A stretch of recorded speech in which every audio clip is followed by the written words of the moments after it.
जय जगन्नाथ मु सोनी आपन स्वागत करुच्ची Soni kitchen and blog channel को। आशा करुच्ची जगन्नाथ कृपारू आपण मैंने समस्ते भलर थे जोर था भलर था सुरक्षित था।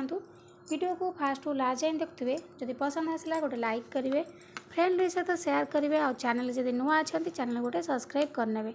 तो डे नक चलते स्टार्ट करवा आज टिप्स अच्छी आपंकर हेयर ग्रोथ को लेकिन।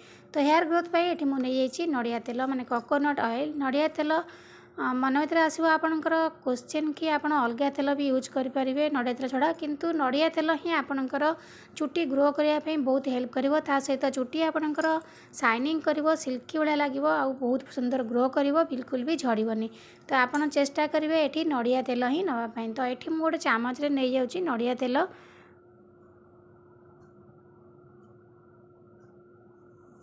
देखो ये गोटे चामच मुझे नड़िया तेल ये आम 3 चामच भाई नहीं जावा। मुझे गोटे चामच नड़िया तेल एवं नहीं जाऊँगी 2 चामच नड़िया तेल, तापर नहीं जावा ये आउ गोटे चामच नड़िया तेल। तो नड़िया तेल ये 3 चामच नेबी, ता सहित ये आउ गोटे जिनस आड करना आप भाग माप पूरा परफेक्ट रखिए। तो देखो आउ गोटे चामच नड़िया तेल नहीं गली।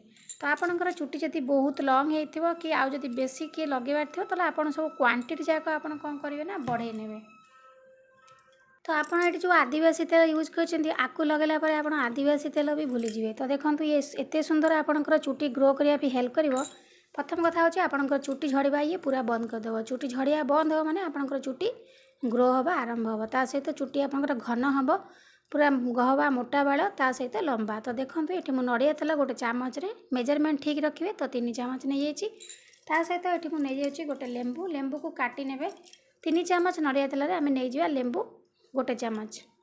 तो लेंबू रे विटामिन सी और साइट्रिक एसिड अच्छी जोटा कि आम चुटी को माने डैंड्रफ दूर करिवो, ता सहित चुटी झड़िबा बंद करिवो।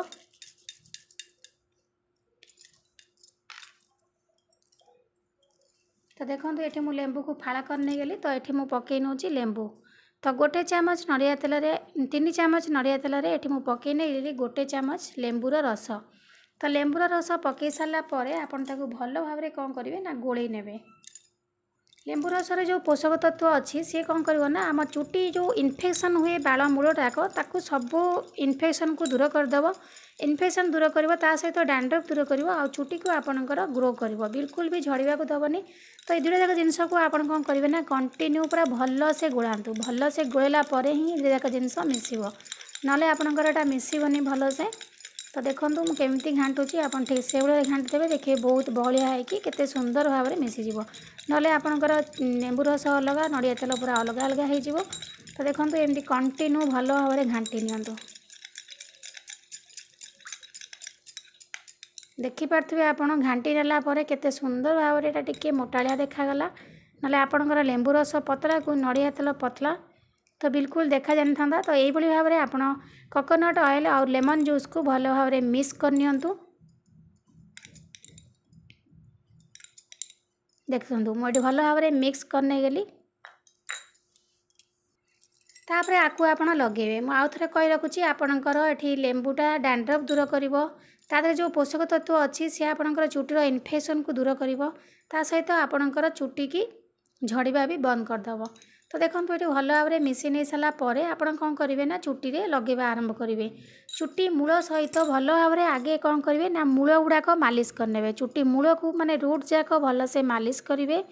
तापर आपण चुटी की पूरा लंबा बाटे आपको सब भल भाव में लगे ने। लगे सारापर तापर दिन आप मुंड धोइबेनी। तापर दिन आपको आउ थे लगेबे 2 थर लगे सारापर कंटिन्यू एमती 2 थर 2 दिन लगे ने। तो थर्ड दिन ही आपन ताको भल भाव में चुटी की धोई ने। एटी आपन शैम्पू भी यूज करेंगे। शैम्पू यूज न करी खाली पानी भी धोई पारे। तो शैम्पू भी यूज करी आपण चुटी को भल भाव में धोई ने। देखो ये भाव में आपण चुट्रे लगातु। देखिए आपण चुटी पूरा गोटे मॉइस्चर भली लगे कहीं नड़िया तेल जेहेतु आम यूज कर माने चुटी पूरा शाइनिंग कर सिल्क भाया लगे। ता सहित आप चुटी मोर इन्फेक्शन दूर हम, डैंड्रफ दूर हम, चुटी उपुड़ा कमी हम। तो देखिए आप ट्राए करूँ 2 थर माने लगे सारापर तृतीय दिन आपको धोइबे। एमती 2 सप्ताह खंड कंटिन्यू यूज करूँ। 2 सप्ताह 3 सप्ताह कंटिन्यू यूज कर सारापर ही आपन जानी परिबे केते सुंदर भाव में आपण चुटी रे एटा काम करुची। बहुत बढ़िया रिजल्ट पाइबे माने 100% ग्यारंटी आप रिजल्ट पाइबे आपनकर चुट्टी झड़वा पूरा बंद हो।